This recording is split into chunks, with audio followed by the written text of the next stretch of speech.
এক জঙ্গলে একটি সিংহ বাস করত। সিংহটি ছিল পশুদের রাজা।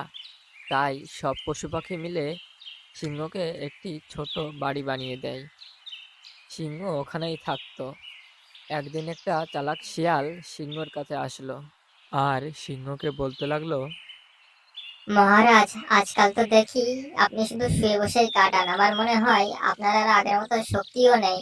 তাই রাজার পদটা ছেড়ে দিলেই ভালো হতো। জঙ্গলের পশু পাখিরা তাদের রাজা বেছে নিত শক্তিশালী ও বুদ্ধিমান। আপনার মধ্যে তো আর কোনোটাই বেঁচে নেই। আপনি এখন অনেক অলস হয়ে গেছেন। শিয়ালের কথা শুনে সিংহ রাগ করলো না, কারণ সিংহ জানে শিয়াল কিরকম প্রাণী। তাই কথার ছলে বলল, সিংহ, তোর কথা না হয় মানলাম আমি, তা বনের মধ্যে কার এমন যোগ্যতা আছে যে সিংহর জায়গা নিয়ে রাজা হবে? কেন আমি হব বনের রাজা? আমার মধ্যে বুদ্ধি ও শক্তি দুটোই আছে। যোগ্যতা হিসাবে আমার চেয়ে ভালো কাউকেই তো দেখি না। ওরে বাবা, তুই আবার বনের রাজা হবি বেটা? তুই তো একটা ছাগলই ঠিক মতো শিকার করতে পারিস না। তাহলে ঠিক আছে, আমরা একটা চুক্তিতে আসি। আপনার বলা প্রাণী আমি শিকার করব আর আপনি খাবেন, আর আমার বলা প্রাণী আপনি শিকার করবেন, আমি খাবো। আর এর মধ্যে যে বেঁচে থাকবে সেই হবে বনের রাজা। তাহলে ঠিক আছে, লাগা শর্ত, জঙ্গলের এমন কোনো প্রাণী নেই যাকে আমি শিকার করতে পারবো না। কিন্তু তুই তো একটা ছাগলকেই শিকার করতে পারবে না। ছাগল তার ধারালো শিং দিয়ে তোর পেট ফুটো করে করে দেবে। তাহলে যা, তুই আমার জন্য একটা ছাগল শিকার করে নিয়ে আয়। তুই যদি শিকার করতে সক্ষম হস তাহলে তোর কথা মতো আমি শিকার করব। ও আচ্ছা, এই ব্যাপার। তাহলে আপনি কিছুক্ষণ অপেক্ষা করুন, আমি একটা ছাগল শিকার করে নিয়ে আসছি। এই বলে শিয়াল চলল ছাগল শিকার করতে।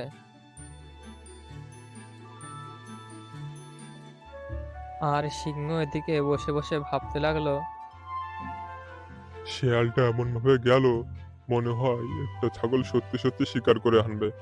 যাই হোক, ও আর এমন কি শিকার করতে বলবে, বরং জোর একটা হরিণ, ওটা তো আমার কাছে ওয়ান টুর ব্যাপার।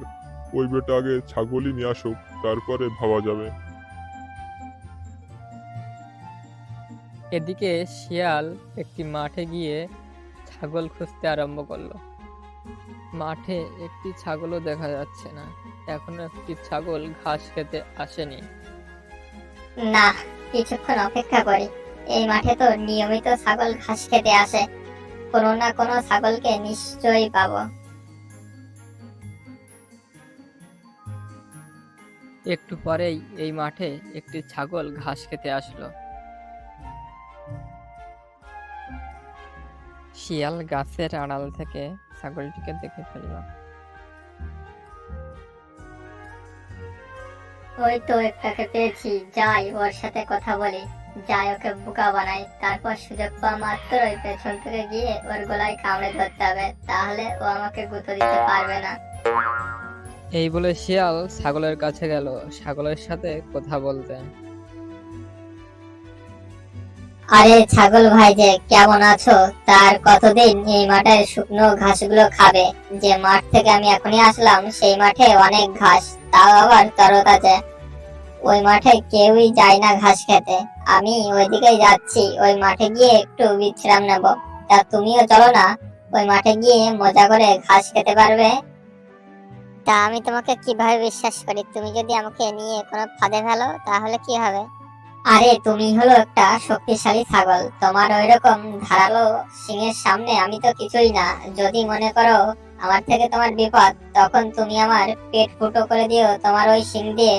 ভালোই বলেছো শিয়াল, যদি কোনো দুষ্টুমি করার চিন্তা ভাবনা থাকে তাহলে মাথা থেকে এখনই ফেলে দাও। তাহলে চলো, আমাকে সেই মাঠে নিয়ে চলো। তবে যদি ওই মাঠে ঘাস না থাকে তাহলে সত্যি সত্যি আমি তোমার পেট ফুটো করে দেবো। এই বলে ছাগল শিয়ালের সাথে চলল সেই ঘাস ভর্তি মাঠের উদ্দেশ্যে।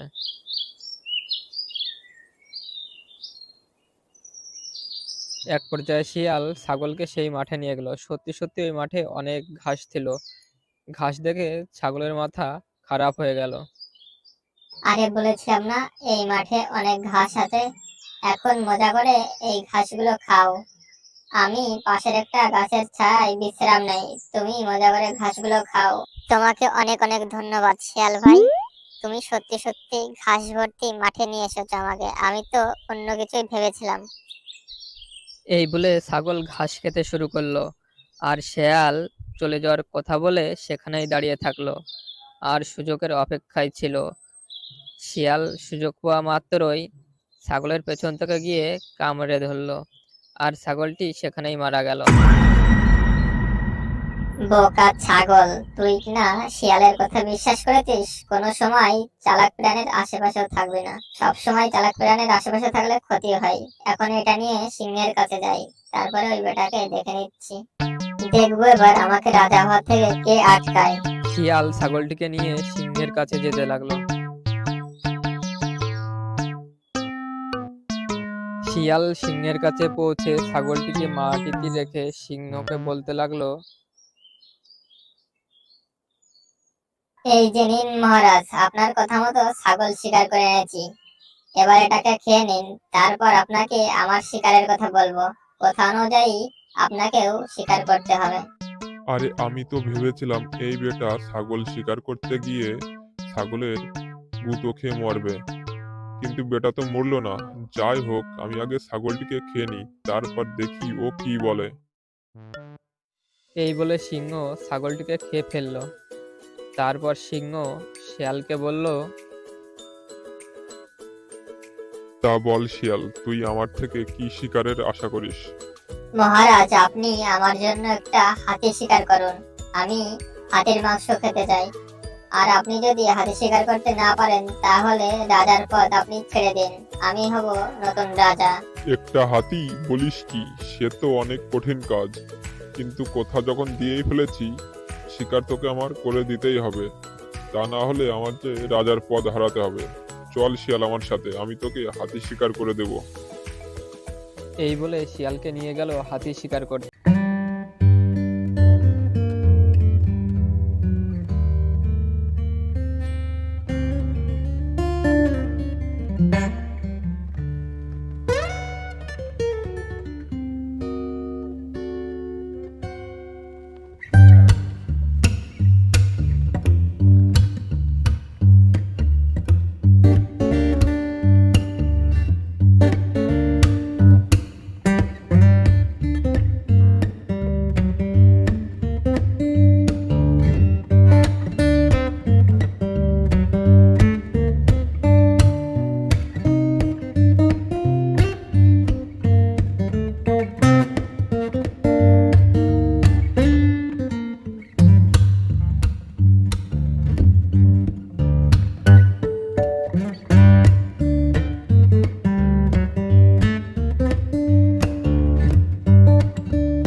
ভেতরে কোনো ছাগল বা হরিণ নেই, আর ফুটোটি রোদের আলো পড়ে ছোট হয়ে গেল আবারও।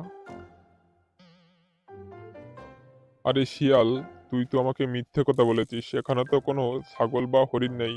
আমি তো বাইরে বেরোতে পারছি না। ফুটোটা আবারও মনে হয় ছোট হয়ে গেছে। তাড়াতাড়ি তুই ঘি ঢেলে দে, আমি বাইরে চলে আসি।